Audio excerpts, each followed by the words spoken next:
The sun was setting over the empty streets of what used to be a busy mining town. Taesung walked between the broken buildings, carrying his fishing net over his shoulder. He was 16 years old, thin but strong from years of hard work. His clothes were patched and worn but clean. He lived alone in this abandoned place and had done so for 5 years. The town was called New Haven once. Back then, hundreds of families lived here, digging valuable minerals from deep underground. Taesung's parents worked in those mines. They died when a tunnel collapsed, buried under tons of rock and earth. After that accident, people said the mines were too dangerous. One by one, families packed their belongings and left on transport ships. They went to other planets, other colonies, other dreams. But Taesung stayed. This was his home. He knew every street, every building, every secret place where useful things could be found. He had his small garden where vegetables grew. He had the river where fish swam. He had the old solar panels that still gave him electricity. It was a lonely life, but it was his life. As he walked toward the river, the sky turned orange and purple. The 2 moons of New Haven were already visible, pale circles against the darkening sky. Taesung liked this time of day. The world felt peaceful, quiet. Sometimes he pretended his parents were just working late, that they would come home soon, tired and hungry, ready for the dinner he had cooked. But that was just pretending. Reality was different. Reality was checking his fish traps before dark, making sure he had food for tomorrow. The river ran along the eastern edge of town. It was wide and deep, fed by mountains in the distance.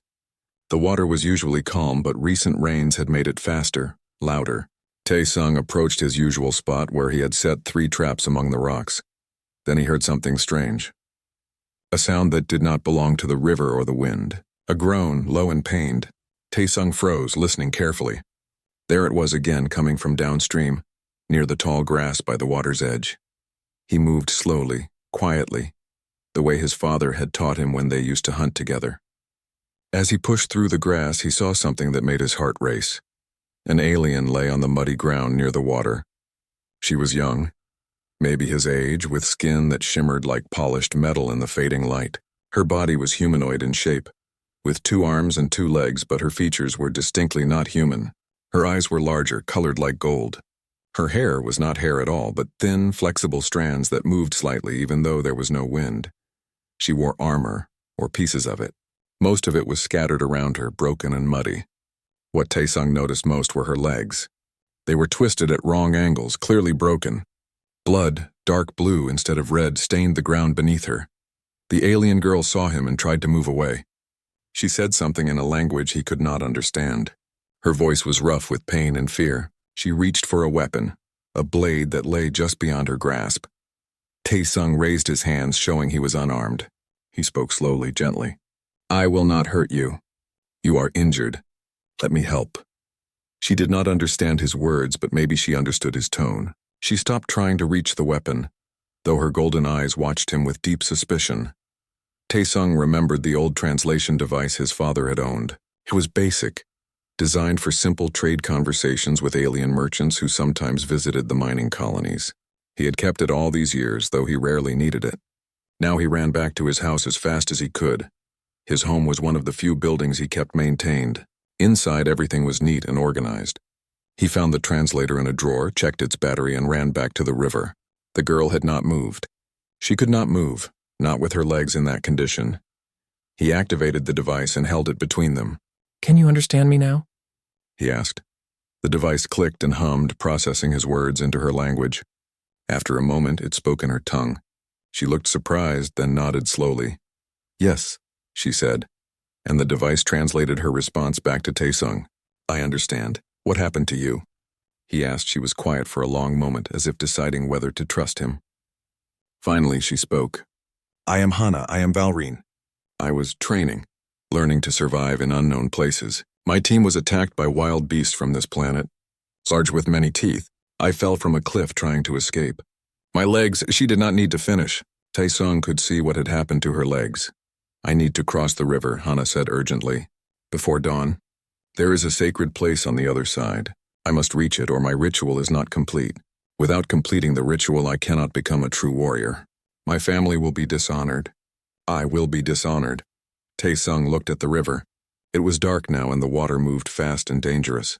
Then he looked at this alien girl, broken and desperate, far from her home and her people. He thought about honor and family and rituals he did not understand. He thought about being alone, about being abandoned, about how it felt when no one helped you. His mother used to say something back when she was alive. She would say it whenever someone in town needed help. Strength is not just in what you can do for yourself, but in what you choose to do for others.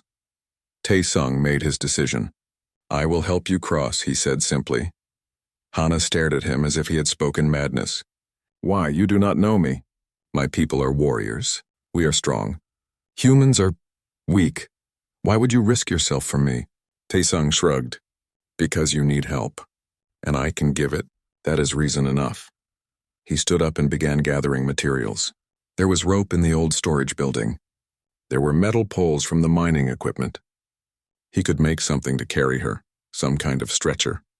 His mind was already working on the problem, figuring out how to get her across the dangerous water. Hana watched him work, confusion clear on her alien features. In her world, in her culture, people did not help without expecting something in return. Kindness always had a price. That was what she had been taught. But this human boy asked for nothing. He simply worked, preparing to risk his life for a stranger. For the first time since her fall, Hana felt something other than pain and fear. She felt hope. Tae-sung worked quickly in the darkness. He brought rope, metal poles, and pieces of tough canvas from the mining supply building. His hands moved with practiced efficiency, tying knots his father had taught him years ago. Within an hour, he had built a simple stretcher, strong enough to hold Hana's weight. The hardest part was moving her onto it. Every small movement brought gasps of pain from the alien girl. Her blue blood had stopped flowing, but her legs were badly damaged. Tae-sung tried to be as gentle as possible, but there was no way to avoid hurting her. "I am sorry," he said each time she groaned. "Just finish," Hana replied through gritted teeth. Her pride would not allow her to scream, though Tae-sung could see tears in her golden eyes. When she was finally secured on the stretcher, Tae-sung studied the river. The water was high and fast from the recent rains. In daylight, with good weather, crossing here would be difficult. At night, with an injured person, it was nearly impossible. But impossible was just a word. Tae-sung had survived 5 years alone in an abandoned colony. He had faced hunger, loneliness, and the harsh winters of New Haven. He had learned that impossible meant nothing if you were determined enough. He tied one end of a long rope around his waist, and the other end to the stretcher. He found a strong pole to use as a walking stick, something to brace against the current. He put on his father's old work boots, the ones with good grip on wet surfaces. "Are you ready?" he asked Hana. She looked at him, then at the dark, rushing water, then back at him. "You will die doing this. Humans are not strong enough for such currents." "Maybe," Tae-sung said, "but I promise to help you. I keep my promises." He lifted the front of the stretcher and began dragging it toward the water. Hana held on to the sides, her knuckles turning a lighter shade of metallic silver from the pressure of her grip. The water was shockingly cold. Tae-sung gasped as it reached his knees, then his waist. The current pushed against him immediately, trying to sweep his feet away. He planted the pole firmly with each step, testing the ground before putting his full weight down. The riverbed was uneven, full of rocks and holes. Twice he stumbled, nearly falling. Each time he caught himself at the last moment, his heart pounding. Behind him, the stretcher floated slightly, which helped with the weight but made it harder to control. "There are rocks ahead," Hana called out. "Large ones. I can see them." Her alien eyes were better than his in the darkness. Tae-sung adjusted his path, moving slightly upstream to avoid the obstacles she warned him about. The water grew deeper. It reached his chest now, cold enough to make his muscles ache.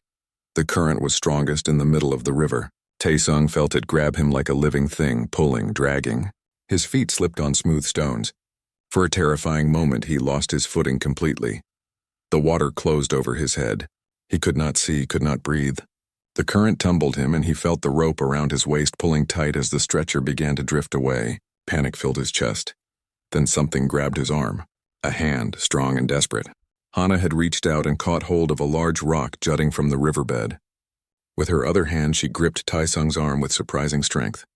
She could not walk, could not use her legs, but her upper body was powerful. She pulled, and he pulled, and together they fought against the water. Taesung's feet found solid ground again. He stood coughing and gasping, water streaming from his hair and clothes. "Thank you," he managed to say. "We are even now," Hana replied, though her voice shook. "You help me, I help you. This is how warriors work." They continued forward. Each step was a battle. Each meter was a victory. Taesung's arms burned from holding the pole. His legs trembled from fighting the current. The cold had seeped deep into his bones, making him clumsy and slow.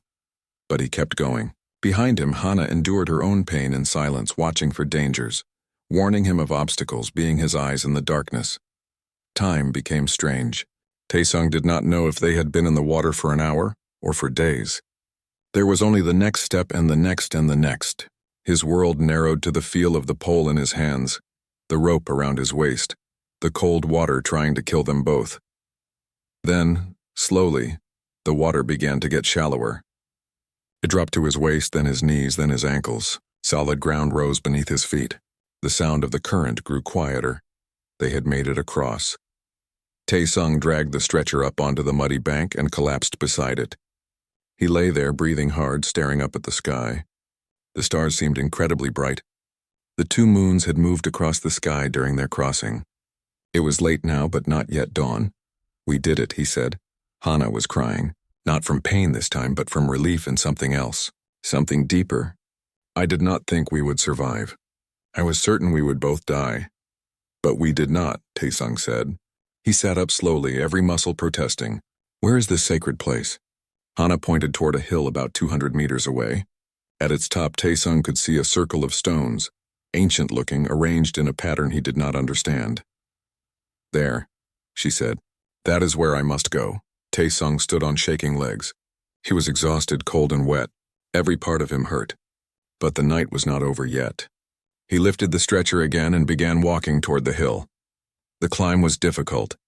His legs felt like water. Several times he had to stop and rest. Hana said nothing, just watched him with those golden eyes that seemed to glow slightly in the darkness. Finally, they reached the top. The stone circle was old, covered in moss and strange symbols. Taesung carefully moved Hana from the stretcher to the center of the circle, positioning her as she directed. "What happens now?" he asked. "I must plant my blade in the earth," Hana said, "and speak the oath of my people. That is all. The ritual is simple. But reaching this place before dawn, that is the test. That is what proves you are strong enough to be a warrior." She reached for the blade at her belt, the one weapon she had kept with her. With effort, she raised it above her head. She spoke in her own language, words that the translator did not process, words that were ancient and sacred. Then she drove the blade down into the soft earth at the center of the stone circle. For a moment, nothing happened. Then the blade began to glow with a soft blue light, the same color as Hana's blood. The light spread through the symbols carved in the stones, making them shine in the darkness. Hana gasped. Tears ran freely down her face now. "It is done. The ritual is complete. My honor is saved." Taesung sat down heavily on one of the stones. Relief flooded through him. They had done it. Against all odds, against the river and the darkness and his own human weakness, they had succeeded. "Thank you," Hana said softly. "I do not understand why you helped me, but thank you." "You already said thank you," Taesung replied with a small smile. "When you saved me in the river, we helped each other. That is what people do." "That is what humans do," Hana corrected. "My people do not think this way. We are warriors. We believe in strength, in honor, in debts that must be repaid. We do not help without reason." "Maybe that is why humans survive," Taesung said. "We are not strong like your people. We do not have your armor or your weapons. But we help each other. That makes us strong in a different way." Hana looked at him for a long time. "Perhaps you are right," she said finally. The sky was growing lighter. Dawn was coming. Taesung stood and looked toward the east, where the sun would soon rise. He felt proud of what they had done together. A human and an alien working as one, achieving what seemed impossible. Then he saw something that made his blood run cold. On the horizon, silhouettes were appearing. Many of them. They moved in formation, disciplined and purposeful. As they grew closer, Taesung could see their armor gleaming in the pre-dawn light. 50 warriors, fully armed, were approaching their position, and they did not look happy. The warriors moved like a single creature, their steps synchronized and deadly. As they climbed the hill toward the stone circle, Tae-sung could see them more clearly. They were Valrine like Hana. Their armor was polished and perfect, unlike her broken pieces. They carried weapons that hummed with power, energy blades and rifles that glowed with contained violence. Tae-sung stood frozen. He had never seen alien warriors before, not like this. The mining colony had occasional visitors, but they were traders and merchants, not soldiers. These were something entirely different. They radiated danger the way fire radiates heat. The leader stepped forward from the group. He was tall and broad, his armor decorated with symbols of rank. His face was similar to Hana's, but harder, older, marked by scars that told of many battles. When he saw Hana lying injured in the stone circle, with Tae-sung standing nearby, his golden eyes turned cold with fury. "Dae-hyun," Hana called out weakly. "Father, wait!" But the commander named Dae-hyun was not waiting. He pointed at Tae-sung, and immediately 10 warriors raised their weapons. Energy crackled at the tips of their rifles, ready to fire. The humming sound grew louder, more threatening. "What have you done to my daughter, human?" Dae-hyun's voice was like thunder. The translator device on Tae-sung's belt worked frantically to process the alien language. Tae-sung raised his hands, showing he had no weapons.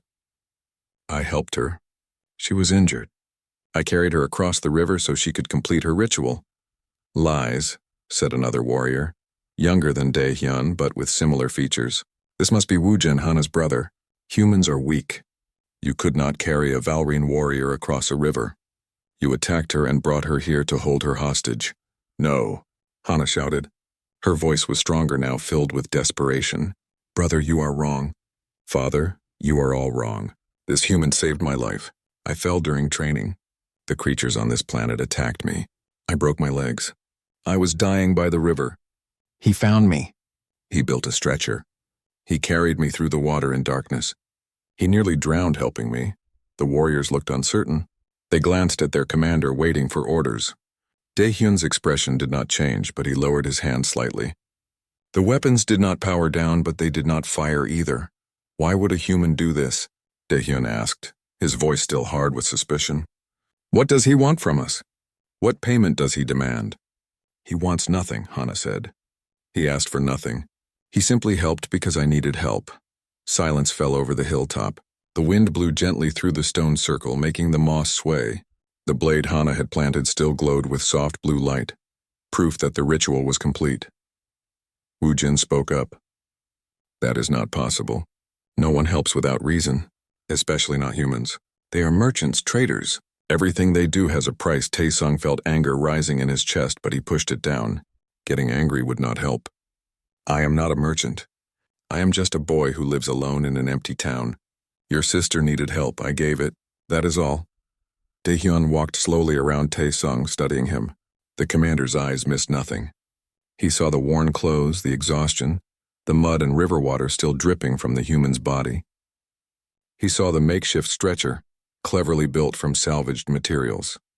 He saw his daughter, injured but alive, in the center of the ritual circle with her blade planted in the earth. "How old are you, human?" Dae-hyun asked. 16 years, Tae-sung replied. "And you live alone? Where are your parents, your family?" "Dead. They died in the mines 5 years ago." Something shifted in Dae-hyun's expression. It was subtle, just a small softening around his eyes, but Tae-sung saw it. Perhaps warriors understood loss. Perhaps they understood what it meant to be alone. Hana spoke again, and this time her voice carried the formal tone of someone invoking ancient laws. "Father, I claim the debt of Life Bridge. This human helped me complete my sacred ritual. Without him, I would have failed. I would have brought dishonor to our family. He bridged the gap between my failure and my success. By our oldest traditions, our clan owes him a debt that cannot be measured." The warriors murmured among themselves. Even Woo-jin looked surprised. Dae-hyun's expression became complicated, mixing pride, concern, and something else. "Resignation, perhaps. You invoke the Life Bridge?" he asked his daughter. "You understand what this means?" "I understand perfectly," Hana said. "This human is now bound to our clan. We are responsible for him. We must repay the debt. It is our law." Dae-hyun was quiet for a long moment. Then he turned to Tae-sung and did something unexpected. He placed his right hand over his heart and bowed his head slightly. It was a gesture of respect. I am Commander Dae-hyun of the clan Valreen, he said formally. My daughter has invoked an ancient law. You have helped her complete her warrior's ritual, something that holds great importance to our people. Therefore, you have earned a debt from our clan. This debt will be honored.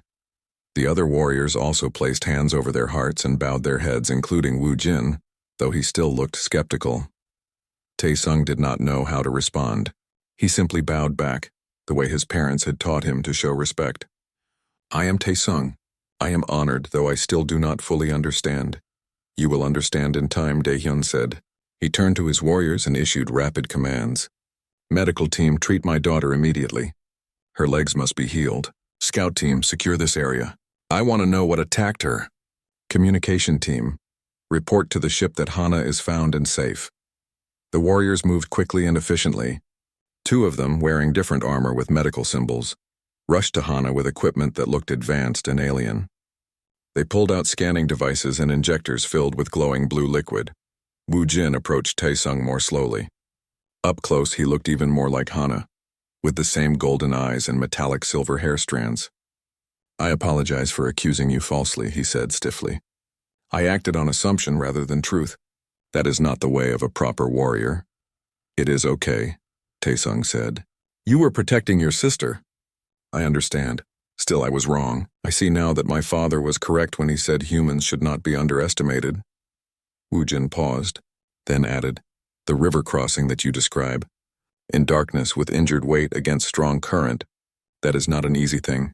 Even for Valreen warriors it would be difficult. For a human alone, it should have been impossible. Impossible is just a word, Tae-sung said quietly, echoing his own thoughts from earlier. Woo Jin studied him with new respect. Perhaps my sister was correct about you.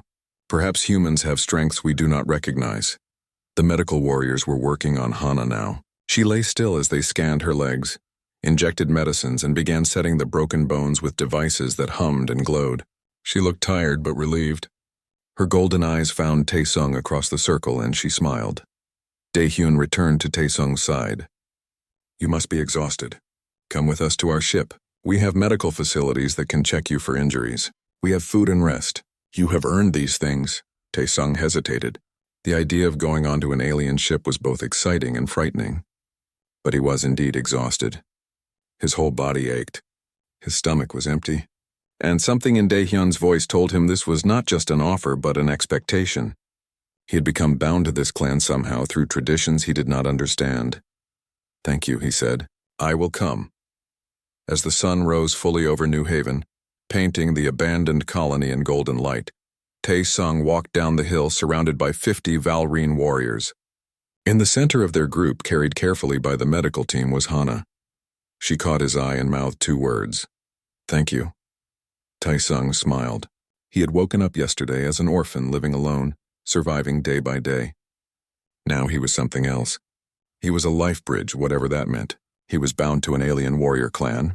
He was part of something bigger than himself. His mother had been right. Strength was not just in what you could do for yourself, but in what you chose to do for others. And sometimes, choosing to help one person could change everything. The Valreen ship was like nothing Tae-sung had ever seen. It was sleek and powerful, resting in a clearing about a kilometer from the stone circle. The hull was dark metal that seemed to drink in light rather than reflect it. Strange symbols covered its surface, glowing faintly with blue energy. As they approached, a ramp extended downward with a soft hiss, revealing the interior. Inside, everything was precise and organized.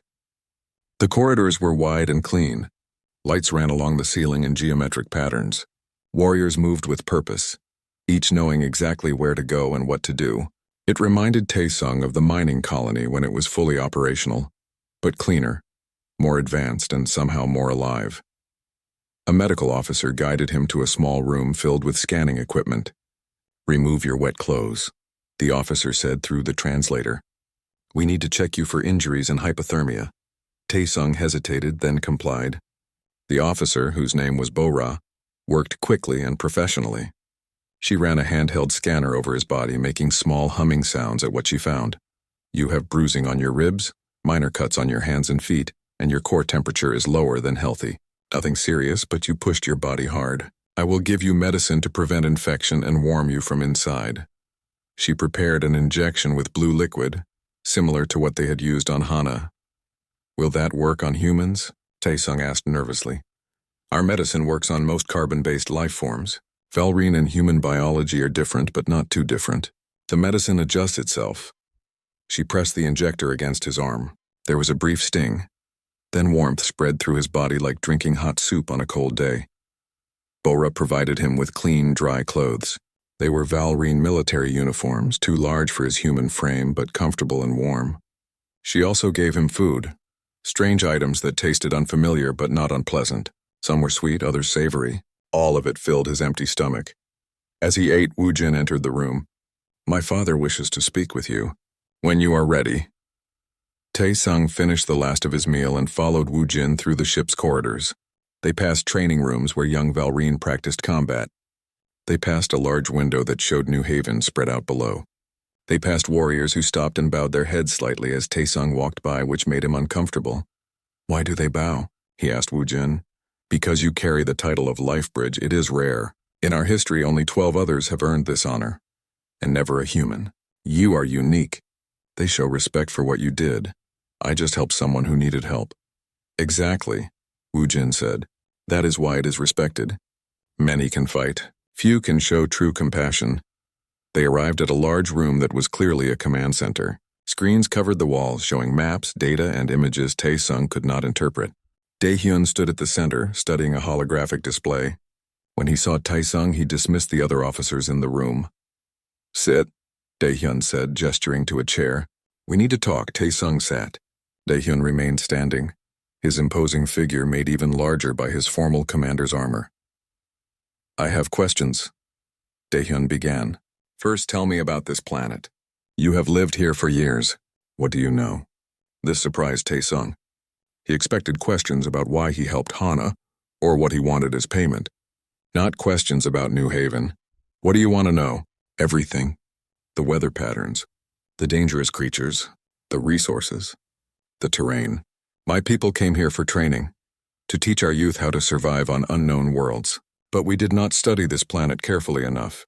That is why Hana was attacked. That is my failure as a commander. I need to correct this mistake. Taesung thought for a moment, then began talking. He told Daehyun about the seasons, how summer brought terrible heat and winter brought snow that could bury buildings. He described the creatures that lived in the mountains, including the pack hunters with razor teeth that probably attacked Hana. He explained about the old mines, the tunnel systems that ran under the colony, and the unstable areas where the ground could collapse. He talked about the river, how it flooded every spring and became gentle in autumn. He described the plants that were edible and those that were poisonous. He pointed out on the holographic map where the solar panels still worked, where the water purification systems were located, and where emergency supplies might still be stored. Daehyun listened intently, occasionally asking questions. Wu Jin had returned and also listened, his expression growing more thoughtful as Taesung spoke. You know this world well, Daehyun said when Taesung finished. Better than my scouts learned in 2 weeks of reconnaissance. This is valuable knowledge. I lived here my whole life, Taesung said simply. It is my home. Before Daehyun could respond, an alarm sounded throughout the ship. Red lights began flashing. A warrior rushed into the command center, his face urgent. Commander, long-range sensors have detected ships entering the system. 6 vessels, heavily armed. Their signatures match known pirate fleets. They are heading toward our position. Daehyun's expression became stone. How long until they arrive? Approximately 47 hours at their current speed. Why would pirates come here? Wu Jin asked. This system has nothing valuable. They are coming for us, Daehyun said grimly. They tracked our training ship. We are lightly armed, designed for education, not combat. Our weapons are limited. Our shields are standard. 6 pirate ships could overwhelm us easily. They will capture us, hold us for ransom, and steal our technology. And can we run? Another officer asked. Not with Hana in her current condition. Jumping to faster-than-light travel would disrupt the healing process. It could cripple her permanently. Daehyun clenched his fists. We must stand and fight. Silence filled the command center. Everyone understood what this meant. 6 pirate ships against 1 training vessel. The odds were not good. Taesung spoke up. You said your ship is not strong enough to fight them directly. But what if you do not fight them directly? What if you use the planet itself? Daehyun turned to him. Explain. You are warriors. You are trained for open combat, for honor, for facing your enemy. But this planet, it can be a weapon if you know how to use it. The pirates will land here, right? They will come to capture you. But if you know the terrain, if you prepare traps, if you fight like hunters instead of like warriors, you could win. Ambush tactics, Woojin said thoughtfully, using the environment as our ally. It is not traditional Valrine strategy. Tradition will not matter if we are all captured or dead, Daehyun said bluntly. He looked at Taesung with new interest. You know this planet? Could you show us how to defend it? I can show you the mining tunnels. They are like a maze underground. I can show you where the cliffs are unstable, where they might collapse if struck correctly. I can show you the flooding zones near the river. I can show you places to hide, places to strike from, places to trap enemies. Taesung felt his heart beating faster. But I am not a warrior. I do not know how to fight. You do not need to fight, Daehyun said. You need to teach us about this world. We will do the fighting. Woojin stepped forward. Father, this is highly unusual. Using tactics from a human child? The other warriors will question this decision. Then they will question me to my face, Daehyun said firmly. I am the commander. I make the choices. And this human has already proven himself wiser than many warriors twice his age. He saved my daughter using intelligence and determination, not strength or weapons. Perhaps it is time we learn from that example. He turned back to Taesung. Will you help us defend this planet? Will you help us protect my people? Taesung thought about the empty colony, his lonely life, the years of isolation. Now he had a chance to be part of something, a chance to matter, a chance to help people who just hours ago had pointed weapons at him but now asked for his help. Yes, he said, I will help you. Daehyun placed his hand on Taesung's shoulder. It was a heavy hand, strong and calloused from years of battle. Then we have much work to do and little time to do it. The life bridge debt is already being repaid. You help us now and we help you by listening. This is how bonds are formed. He turned to his officers. Alert all warriors. We prepare for defensive operations. This human will guide our strategy. Anyone who objects can take their concerns to me personally. No one objected. As the command center burst into activity, Taesung realized his life had changed forever. Yesterday he was an orphan. Today he was a life bridge. Tomorrow he would help 50 alien warriors defend his home planet against pirates. His mother had been right about strength. But she never said it would be easy, or that it would involve alien invasions and desperate battles. Taesung smiled despite his nervousness. At least life was no longer boring. The holographic map glowed in the center of the strategy room. Taesung stood before it, surrounded by Valrine warriors who watched him with varying degrees of skepticism and curiosity. His hands shook slightly as he pointed to different locations on the three-dimensional display of New Haven. Here, he said, highlighting the old mining tunnels. These run under most of the colony. They connect dozens of buildings. Some passages are stable, others are dangerous. If we collapse certain tunnels at the right time, we can trap enemies underground or cut off their escape routes. An older warrior named Ki-Wan frowned. You want us to fight in enclosed spaces? That eliminates our advantage in mobility and formation fighting. That is the point, Taesung replied. The pirates have more ships and more warriors. In open combat they win, but in tight tunnels where only 2 or 3 can fight at once, their numbers mean nothing. You become equal. Daehyun studied the map intently. Continue. Taesung expanded the view to show the river and surrounding terrain. The pirates will likely land their ships here in the flat area near the colony. It is the most obvious landing zone. But between their ships and the main colony there is the river. Right now it is high and fast. If we damage the old dam upstream, we can flood the entire lowland area. Their ships will be stuck in mud. They will have to approach on foot through difficult terrain. And we will be waiting, Woojin said, understanding dawning in his eyes. In positions we choose with advantages we create.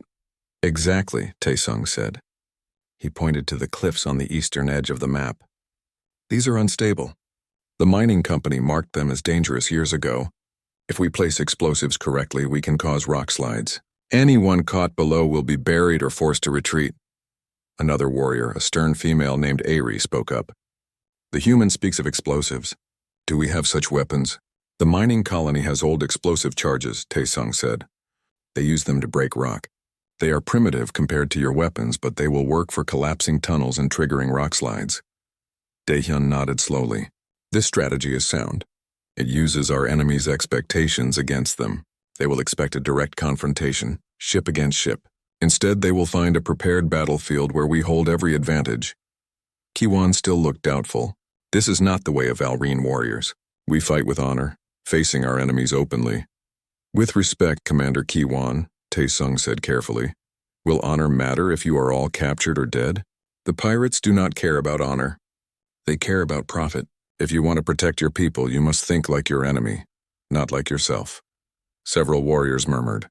Some seemed offended by his words. Others looked thoughtful.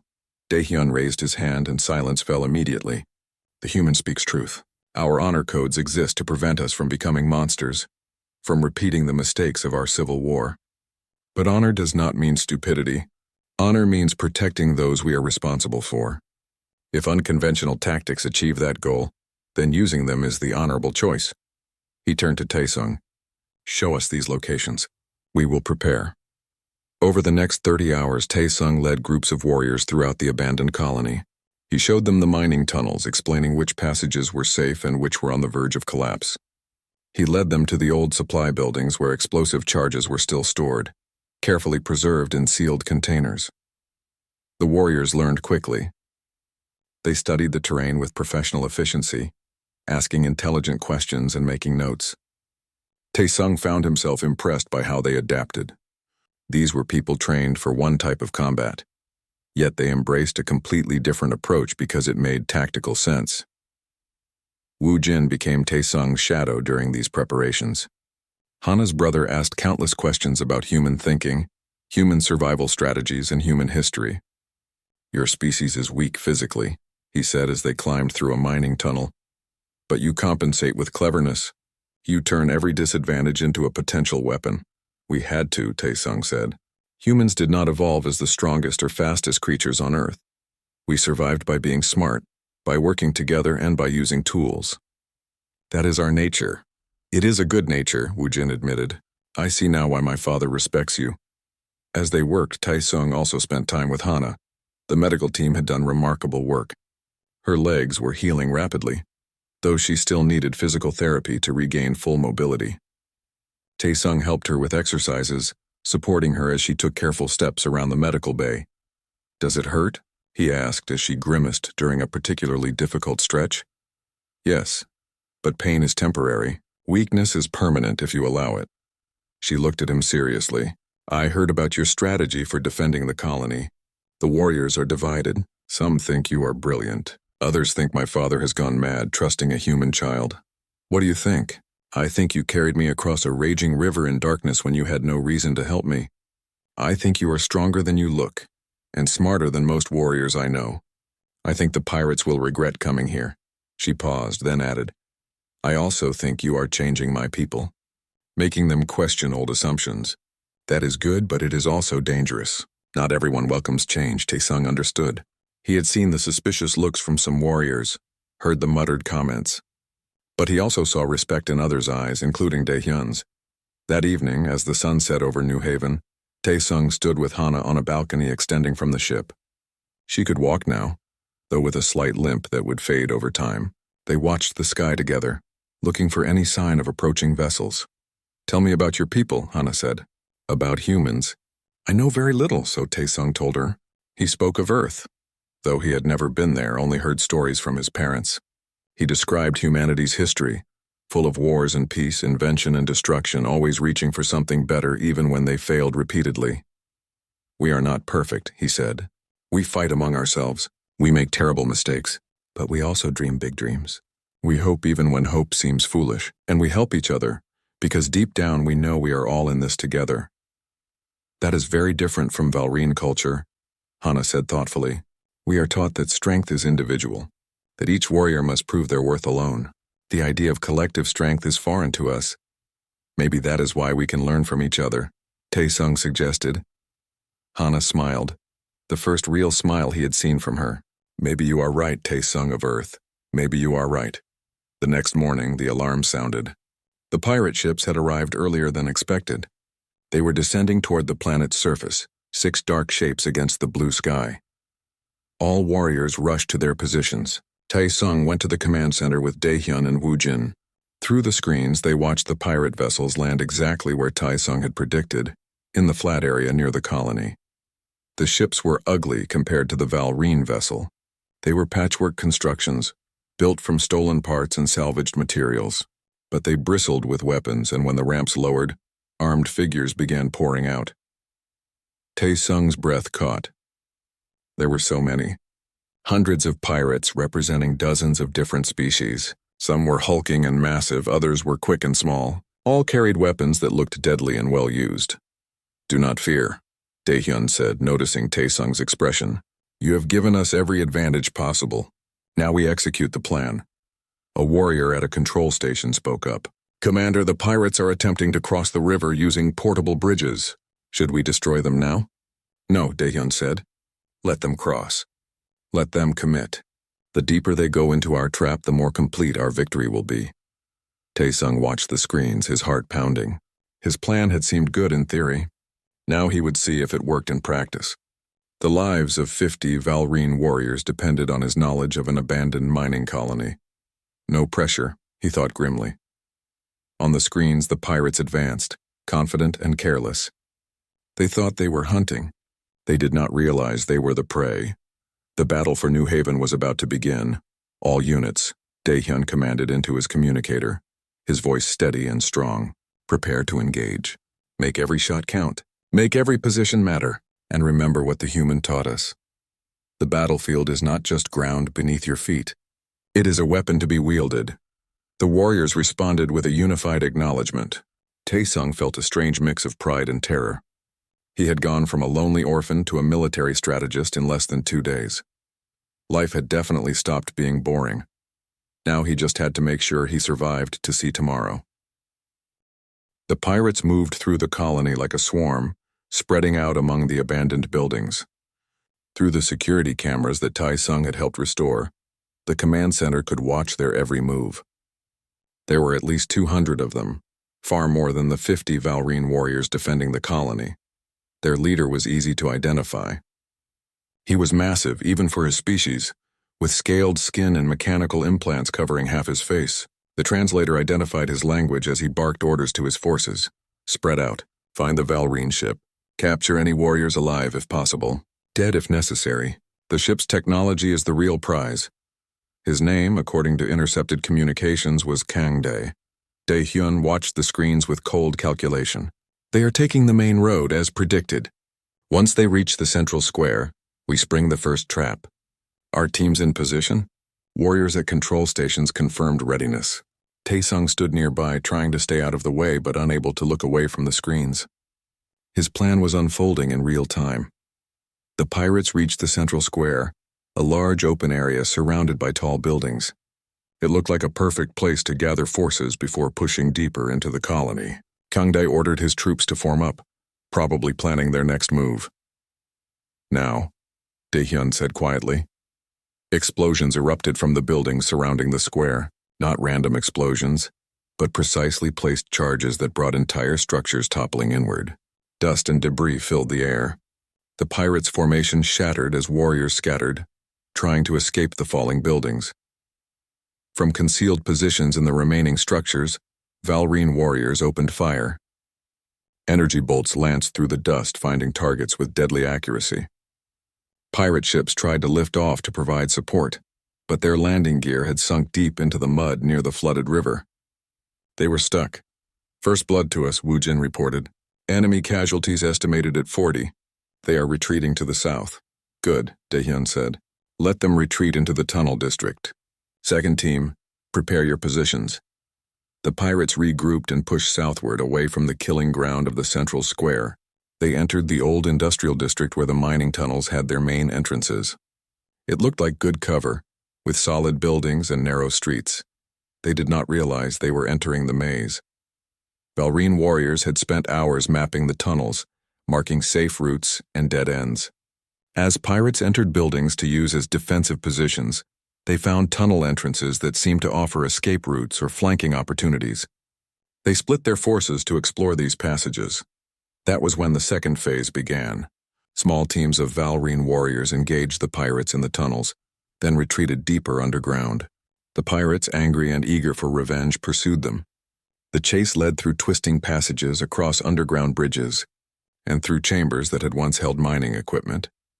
Then the Valrine collapsed the tunnels behind the pursuing pirates, sealing them underground. Explosive charges that Taesung had helped place brought tons of rock down, cutting off escape. The trapped pirates found themselves in darkness, lost in an underground maze with no way out and no idea which direction led to safety. 60 more neutralized, Kiwon reported from his position. The tunnel traps worked perfectly. On the screens, Kangdae was furious. He could see his forces being whittled down by an enemy he could barely find. He ordered his remaining warriors to form a tight defensive position and stop chasing into buildings or tunnels. He is learning, Daehyun observed. He is adapting. This one is not stupid. Then we adapt too, Taesung said quietly. All eyes turned to him. He pointed at the screen showing Kangdae's position. They are defending near the old communications tower. That area is close to the eastern cliffs, the unstable ones. Understanding dawned on Daehyun's face. The rock slide. If we can draw them closer to the cliff base, or if they try to use the high ground of the cliffs for observation, then we bury them, Woo Jin finished. Brilliant. Daehyun issued new orders. A small team of warriors began making obvious movements near the communications tower, deliberately letting themselves be seen. They fired a few shots, then retreated toward the cliffs, making it look like they were falling back to a defensive position. Kangdae took the bait. He led his remaining forces, perhaps 100 pirates now, in pursuit. If he could crush this group of warriors, he could still turn the tide of battle. They advanced quickly, weapons ready, expecting an ambush but confident in their numbers. The Valrine warriors retreated up a narrow path that led along the cliff face. It looked like they were trapped, forced to high ground with nowhere to go. The pirates spread out at the base of the cliff, preparing to storm up the path and overwhelm the defenders. Detonate, Daehyun ordered.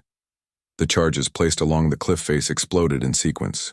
The sound was like thunder, a deep rumbling that shook the ground. The entire cliff face, already unstable from years of mining vibrations, began to slide. Thousands of tons of rock came down in a massive avalanche. The pirates at the base of the cliff barely had time to scream before they were buried. Those who survived the initial rockfall found themselves trapped behind a new wall of stone and debris, cut off from their ships and their leader. Through the dust and chaos, the Valrine warriors descended from their safe positions. They had been on a stable section of cliff that the collapse had not affected. Now they engaged the scattered survivors, and the battle became a rout. Kangdae himself survived the rockslide by pure chance. He had been slightly behind his main force when it fell. Now, seeing his army destroyed, he made a desperate decision. He would reach the Valrine ship directly and use hostages to negotiate his escape. He is moving fast, Airi reported. Heading directly for our ship with 20 personal guards. He is bypassing all other objectives. How long until he reaches us? Daehyun asked. 10 minutes at his current pace. Daehyun looked around the command center. Most of his warriors were scattered throughout the colony, dealing with remaining pirates. Only a small guard force remained at the ship, protecting the young trainees and the wounded, including Hana, who was still recovering. I will take a team to intercept him, Woo Jin said immediately. No time, Daehyun replied. You are too far away. By the time you reach the ship, he will already be inside. He turned to the ship's security officer. Seal all entrances. Go to full defensive lockdown. Sir, if we seal the ship, the command center team will be locked inside. We cannot fight from within. We need someone on the ground to defend the main entrance. The problem was clear. The ship's weapons were powerful, but designed for space combat, not precise ground defense. Someone needed to hold the entrance physically until reinforcements arrived. Taesung felt something shift inside him. He looked at the screen showing Kangdae's approach, then at the warriors in the command center who were stuck coordinating the battle across the colony. He thought of Hana recovering in the medical bay. He thought of all the Valrine who had listened to his strategies, trusted his plans. I will do it, he said. Everyone turned to him. Daehyun's expression was unreadable. You are not a warrior, Kiwon said. You are a child with no combat training. I know this colony better than anyone, Taesung replied. I know every hiding spot, every advantage near the ship. And I am here now, which is more than can be said for your warriors who are 10 minutes away. Daehyun studied him for a long moment. You understand what you are volunteering for? Kangdae is a veteran pirate. He has killed dozens of beings in personal combat. His guards are experienced killers. You have never held a weapon in your life. Then you had better give me a weapon and teach me quickly, Taesung said. His voice was steady, though fear made his heart race. Wu Jin stepped forward. I will teach him.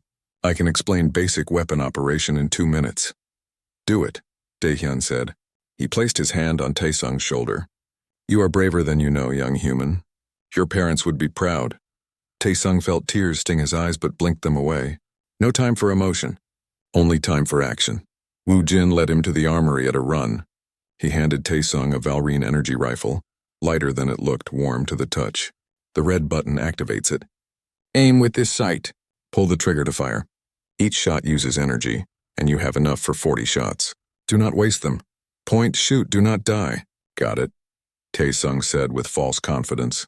Also, Wu Jin added, pressing something small into Taesung's other hand. This is a communicator. Keep it on. We can coordinate. And Taesung, remember what you taught us. The battlefield is a weapon. You do not need to fight them directly. You just need to survive until we arrive. Taesung nodded. He ran to the ship's main entrance, taking up a position behind a cargo container that offered good cover. Through the gathering dusk, he could see figures approaching, Kangdae and his guards moving fast and determined. 21 armed pirates against one 16-year-old human boy with a weapon he barely understood. Taesung checked the rifle one more time, making sure he remembered which button was which. His hands were sweating. His breath came fast and shallow. Then he thought of his mother's words. Strength is not just in what you can do for yourself, but in what you choose to do for others. He had chosen. Now he would see it through. The pirates were 50 meters away, 40, 30.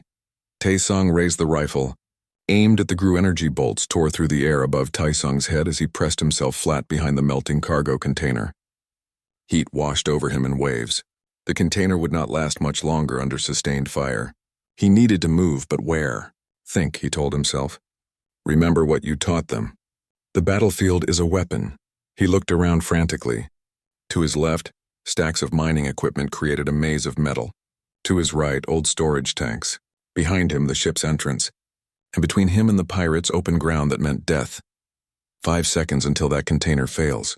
Wu Jin's voice crackled in his communicator. 7 minutes until we reach your position. Can you last that long? Working on it, Taesung gasped. He fired blind over the container, not aiming, just forcing the pirates to keep their heads down. Then he ran left, sprinting toward the mining equipment. Energy bolts chased him, scorching the ground at his feet. One grazed his arm, burning through his sleeve, leaving a line of searing pain. But he made it to cover. Behind him, the cargo container finally melted through, collapsing into slag. Spread out, Kangdae ordered his pirates. Surround those equipment stacks. Flush him out. Taesung crawled through the maze of metal, moving as quietly as possible. His burned arm throbbed, but he ignored it. He emerged on the far side of the equipment stacks, now behind some of the pirates who had moved to flank his last position. He fired twice, quick shots that dropped 2 pirates before they realized he had relocated. Then he moved again, scrambling toward the storage tanks. You are doing well, Daehyun's voice came through the communicator. Keep moving. Make them chase you. Waste their time. Not planning to stand still, Taesung muttered. But Kangdae was adapting too. Half of you storm the ship directly. The other half, find that defender and kill him. Go now! 10 pirates broke off and rushed toward the ship's entrance. The defensive shields there were strong, but sustained fire could eventually breach them. Meanwhile, 11 pirates, including Kangdae himself, began systematically searching for Taesung. Taesung realized his mistake. By defending from outside the ship, he had allowed them to split their forces. Now he was being hunted while the ship was under direct assault. I messed up, he said into the communicator.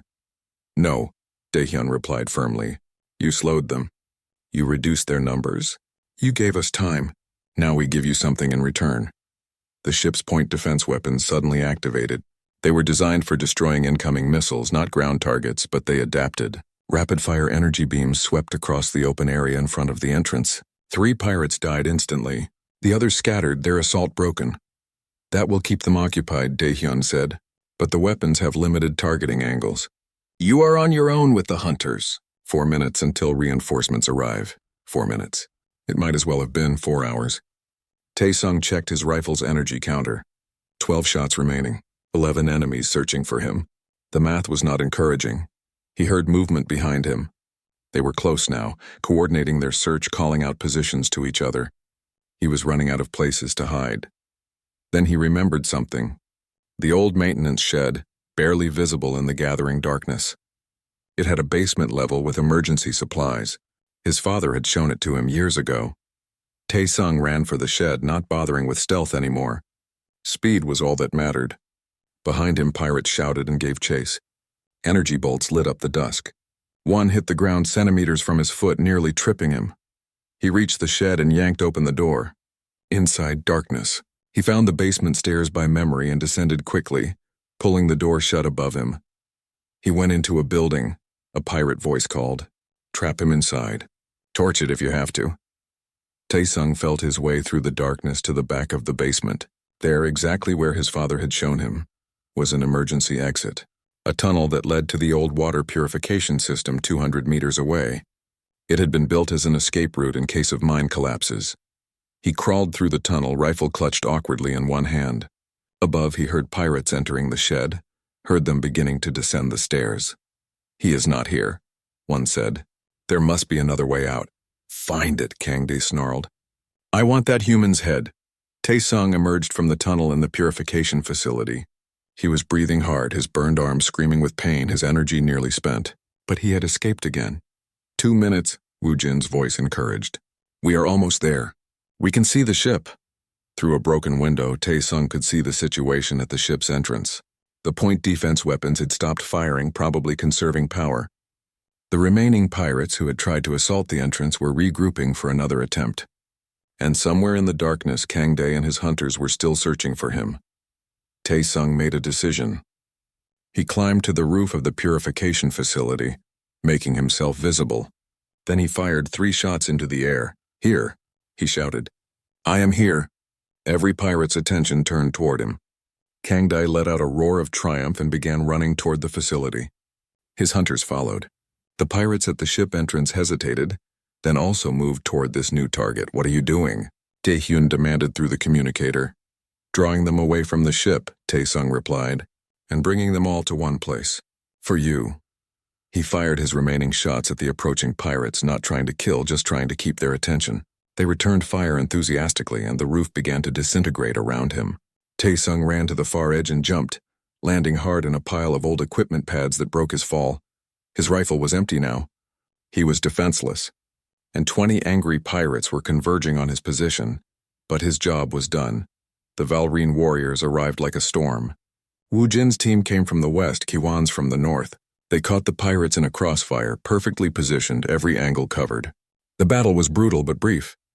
The pirates, exhausted from the day's fighting and focused on one human boy, never had a chance.